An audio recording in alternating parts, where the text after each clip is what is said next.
মুন্সিগঞ্জের গজারিয়ায় মেঘনা নদীর মোহনায় ইমামপুর ইউনিয়নের বড় কালীপুরা এলাকায় নদী ভাঙন রোধে চলমান জিও ব্যাগ স্থাপন কার্যক্রম পরিদর্শন করেছেন মুন্সিগঞ্জ ৩ আসনের সংসদ সদস্য কামরুজ্জামান রতন।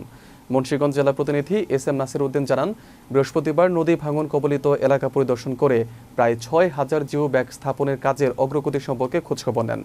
এ সময় সংশ্লিষ্ট কর্মকর্তাদের সঙ্গে মতবিনিময় করে কাজের গুণগত মান নিশ্চিত করার পাশাপাশি নির্ধারিত সময়ের মধ্যে কার্যক্রম সম্পন্ন করার নির্দেশনা দেন।